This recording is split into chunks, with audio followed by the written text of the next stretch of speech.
안녕하십니까, 울트라비니군입니다. 많은 분들께서 모델 시리즈 테슬라의 모델 S, 모델 3의 대시캠이 4채널이나 되는 것을 알고 그럼 블랙박스는 필요 없겠네 라고 생각하시면서 많이들 물어보십니다.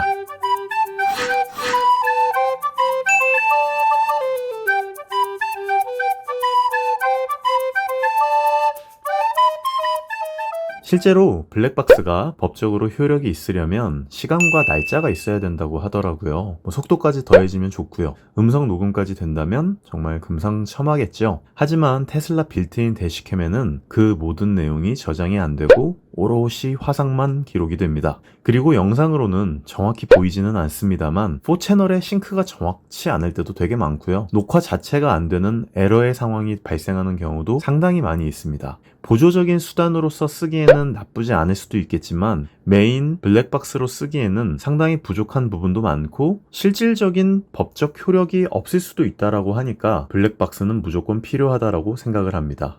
그리고 블랙박스의 기본적인 원칙은 주변 상황 등이 잘 녹화가 되어야 됩니다. 그런데 테슬라 빌트인 대시캠의 화각은요, 매우 좁은 편이에요. 그것에 비해서 지금 같이 비교하고 있는 영상, 블랙박스 영상이나 고프로 8의 화각은 매우 넓은 편이죠. 주변의 상황 등이 잘 녹화가 됩니다. 저는 빌트인 대시캠이 있다고 하더라도 무조건 블랙박스는 필수로 달아야 한다라고 생각을 합니다. 어떤 상황에 빠질 수 있는지는 모르니까요. 다만 테슬라 대시캠이 추가적인 효력으로 작용할 수는 있겠죠. 특히나 좌측 후방, 우측 후방 같이 옆 모습을 보여주는 경우에는 블랙박스에서는 상황을 파악하기가 어려우니까 측면 사고 상황을 체크하는 데는 보조적 카메라 역할을 충분히 할 수 있다고 생각을 합니다. 이번에 제가 구입한 GX2000U의 리뷰를 간단히 하려고 합니다. 블랙박스의 성능상만으로는 80점 정도의 총평을 내리고 시작할 수 있겠습니다. 블랙박스의 화질이나 화각이나 이미지 센서가 거기서 거기이기 때문이죠. 하지만 테슬라와의 GX2000U와의 조합이라고 생각을 한다면 약 90점 정도까지 올라갈 수 있다고 생각을 해요. 그 이유는 GPS 모듈 때문인데요. 아시는 분들은 아시다시피 테슬라에 들어가는 빌트인 내비게이션은 KT맵을 기반으로 하는데 이놈은 속도 위반 카메라를 못 잡습니다. 그런데 GX2000U의 GPS 모듈 덕분에 속도 위반 카메라에 대한 경고가 나와줍니다. 그래서 빌트인 내비게이션을 사용한다고 하더라도 이 블랙박스를 이용한다면 속도 경고에 대한 고지가 된다는 점이죠. 영상에서 보시다시피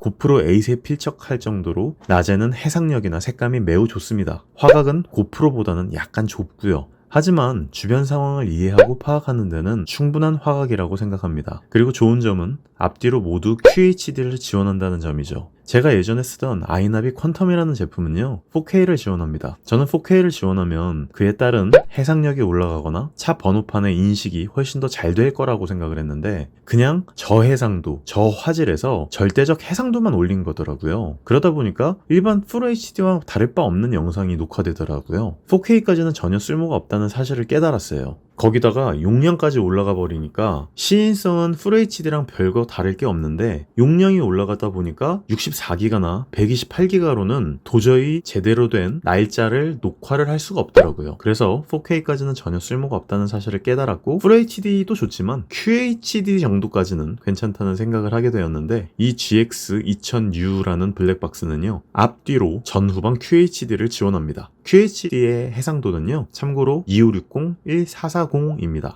덕분에 적당한 해상력과 적당한 용량으로 꽤 많은 시간을 영상으로 담을 수 있다는 점입니다. 하루분의 영상은 충분히 128기가의 메모리에 담아둘 수 있습니다. 제가 낮부터 밤까지 쭉 운전하고 다녔음에도 그 다음날, 전날의 낮과 밤 영상들을 다 확인할 수 있었는데요. 후방 영상 역시 상당한 해상력과 화질을 자랑합니다. 그래서 일반적으로 사고를 뒤쪽에서 당하거나 주변부 상황, 인지에 대해서는 전혀 문제가 없을 것으로 생각이 되네요. 다만 지금 영상에서는 틴팅을 하고 얼마 안 돼서 유리와 필름 사이에 물이 다 빠지지 않아 아직 점착 중이고 외부에 빛까지 내려 빛 번짐이 있는 점은 조금 감안해서 봐주시면 감사하겠습니다. 그리고 하나 더 좋은 점은요 맵 데이터를 꾸준히 지속적으로 스마트폰 앱을 이용하여 업데이트가 된다는 점입니다. 아무래도 파인드라이브라는 내비게이션을 만들던 회사다 보니까 데이터가 많이 있는 회사고 그런 업데이트에 대해서 상당한 노하우가 있어 보인다는 점입니다. 어제도 맵 업데이트를 하더군요. 와이파이를 이용하여 찍은 영상이나 사진 등을 전송받을 수도 있습니다. 다만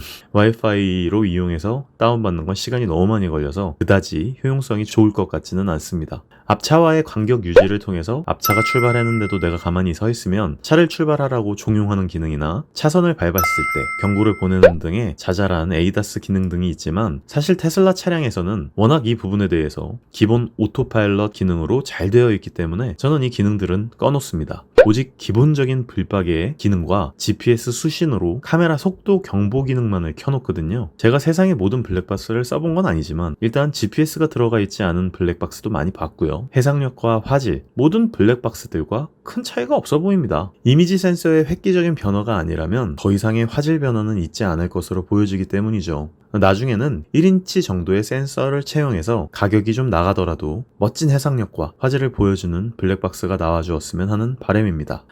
이 GX2000U에는요 야간에 조금 더 잘 보일 수 있는 기능이 추가가 되어 있는데 이름은 정확하게 기억이 나지 않지만 밤에도 꽤 괜찮은 신인성을 보여줍니다. 영상에서 확인해 주시면 감사하겠습니다. 제 기준으로 봤을 때 GX2000U의 총점은 약 90점 정도로 수렴할 수 있을 것 같습니다. 이것으로 가볍게 GX2000U에 대한 리뷰를 마쳐보았고 영상을 같이 확인해 드렸습니다. 고프로 8과 기존 테슬라 기본 대시캠 그리고 블랙박스 영상들을 확인해 보았습니다.